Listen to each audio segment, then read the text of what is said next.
What's going on, everybody? Pro Talk here, back again here with another video, and I'm here to talk about my Summerslam preview video. So I haven't done a preview video on my channel for like a long ass time, plus it's at Mania.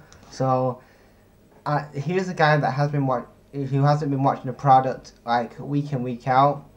Like, I've been watching Raw and SmackDown, but I've been watching them on YouTube, so I'm just getting clips from YouTube and, you know, giving my thoughts from that. So if you guys, I'm not going to give you like a full depth prediction video. I'm just going to give you my thoughts on some of these matches on Sunday. So if you guys have any predictions, put them in the comment section below, guys. So yeah, let's go on to the first match on the card. Hold on, I have it up here. So we have the B Team versus the Revival for the Raw Tag Team titles. I think at this point I'm gonna go for a shock. I'm gonna go for a kind of like a swerve. I'm gonna say the Revival, because it looks like for the last couple of weeks they've been finding like a character or something for them to do on television. So I'm gonna say the Revival here for the win. I mean, it's only a pre-show match, so nobody will care about it. Rusev and Lana versus Andrea Cianalmas and Selena Vega.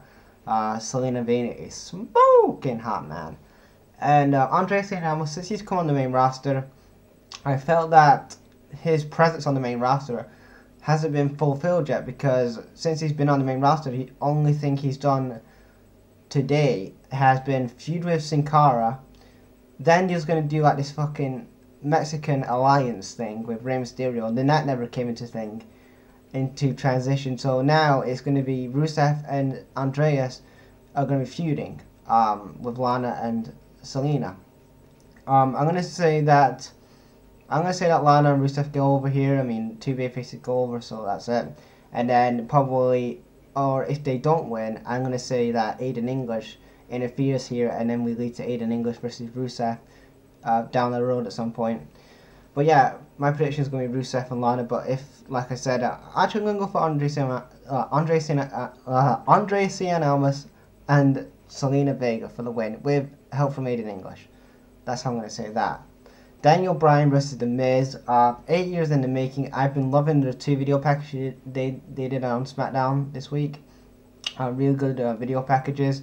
If I was booking the show, I would say The Miz would get the win, because you got to look at it this way. Daniel Bryan is on his way out at this time of recording this video, because he hasn't re-signed a new deal, or I haven't known of any new deal anyway. I know he was going to sign one a couple weeks ago, but something in the contract didn't like go as it should have, and basically in the contract he's asking for less dates so he can spend more time with his kid, and WWE say no, you can work more dates and stuff like that. So they're kind of like not together on their agreement just yet.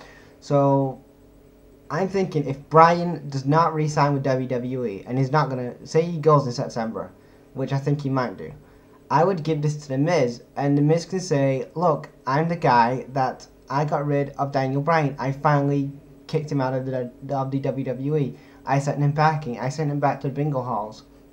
And with that, Miz will have loads of momentum going into the next pay-per-view, whoever he feuds with next. And if Daniel Bryan does sign, or he has a contract extension till they can reach an agreement, then you can have maybe Miz then win the match at SummerSlam, but Daniel Bryan being stated somehow by Vince or somebody, which I think that could be a good idea. But if I was WWE, I think if Daniel Bryan's going in next month, I would have him just put guys over on his way out and have the Miz go over. Finn Balor versus Constable Corbin. I'm going to go for a Balor win. I'm done with this feud at this point. I don't care for it. So the funniest part of this feud was that whole playhouse Baron Corbin gave Finn Balor on Raw. I thought that was funny. But yeah, Finn Balor for the win. Shinsuke Nakamura versus Jeff Hardy. I'm going to say Nakamura wins here, with maybe Randy Orton helping him, or Nakamura gets the win, and then after the match Randy Orton just punches Jeff Hardy in the head, and then he takes time off TV. Then we get Cedric Alexander versus Drew Gulak for the Cruiserweight Championship. I'm going to say Cedric for the win. I don't care about the match or whatever. Carmella versus Becky versus Charlotte for the women's SmackDown Women's title. I'm going to say that Becky needs to win here. I'm going to give Becky the win here, because I don't want to see Charlotte with the title again. We've seen that before. It's Becky's time. Becky has got a little bit of momentum going on, and it's her time to finally get a good long run with that belt. And at this point, I'm going to say Becky gets the win, or if she doesn't win the match, then you could have maybe Becky turning on Charlotte after SummerSlam and away there. But I would have Becky going over here and winning the belt at SummerSlam. And then you could have Charlotte and Becky feuding going into the Evolution show in October. That's what I would do. And maybe you could have Becky as the heel, or you could have Charlotte as the heel. You could do either way, but I think both women need a character change in my opinion. And I'm going to say that Becky gets the win here and hopefully has a long run with the title. But, you know, this is WWE, man. Anything could change. Dolph Ziggler with Drew McIntyre versus Seth Rollins for the IC title with Dean Ambrose returning. I see Dolph retaining here. I don't see him winning. I don't see Seth winning the belt back because it wouldn't make any sense for this hot potato thing. I hate the hot potato thing in my opinion. I'm going to say Dolph retains here, and I'm going to say at the end of the match, Dean Ambrose just hits him with a dirty deeds. Hits Seth Rollins with the dirty deeds, and then they feud going into the next pay-per-view, whatever that's going to be. Braun Strowman is defending his Money in the Bank briefcase against Kevin Owens. Kevin Owens, and in my opinion, Braun Strowman's going over here. They could go for a swerve and say Kevin Owens for a win. I mean, it'd be a nice swerve to do. I wouldn't mind Kevin Owens winning the Money in the Bank briefcase, but it's Braun Strowman's moment. He's been the best wrestler. He's been one of the MVPs of WWE this year. I'm going to say that Braun Strowman gets the win and retains his briefcase. The Bludgeon Brothers versus the New Day. I'm going to say the Bludgeon Brothers go over there. I haven't been paying attention to the feud that much, but the Bludgeon Brothers are going over. AJ Styles versus Samoa Joe for the WWE Championship. I'm going to say that Samoa Joe finally gets the WWE Championship and has a lengthy run with the belt. So yeah, I'm going to say that Samoa Joe finally becomes a world champion on the main roster of WWE. So I'm saying Joe for the WWE Championship. And then we have Alexa Bliss defending her Raw Women's Championship against Ronda Rousey. Now, this feud has been decent, and I know what they was going to do with the whole Natalya and Ronda Rousey thing. They cannot do now because the unfortunate passing of Jimmy the Anvil Neidhart. He unfortunately passed away this week. So I know that they was planning to do maybe a Ronda Rousey and Natalya feud, but now they cannot do that because what's happened this past week. So I'm going to say that Alexa retains. I do not want to see Ronda Rousey with the belt anyway.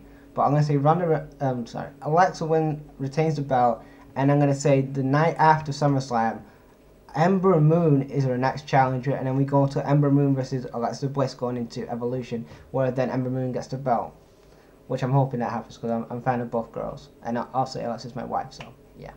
Anyway, the last match on the card is Brock Lesnar defending his Universal title versus Roman Reigns. I want to see Roman Reigns win this match. I know a lot of smarts like, we want to see Brock. Fuck off. I don't want to see Brock. I was done with this fucking world title reign a year ago with Brock Lesnar. This is why I never liked Brock Lesnar's world title reign in 2015. And I even did a video about it. But yeah, in my opinion, I don't want to see Roman. I don't want that belt after fucking Raw. I know he's booked for Raw, but I do not want to see him after SummerSlam with that Universal title. It will do nothing for him. That belt has been so downgraded over the fucking year with that man holding the championship that it's a fucking invisible belt. Like, the IC title has had more shine on it this past year than Brock Lesnar. That's saying something, man. Or even pay-per-view matches in general. And I want to see Roman Reigns finally get the belt here. I don't know if Braun Strowman's going to cash in or not, but Roman Reigns gets the win here, and we move on to something different because I am tired of this fucking feud. I like Roman Reigns. I'm a Roman Reigns fan, but I want to see Roman Reigns finally get the belt and take it off Brock Lesnar, so Brock Lesnar can then go to UFC, have his match, get a shitload of money, then he can come back at WrestleMania and do something else. And that's it. So that's it, guys, for my SummerSlam 2018 predictions. What do you guys think about this predictions. Do you think I got any of them right or wrong? Leave your thoughts in the comment section below, guys, and I'll check you guys up later. Peace.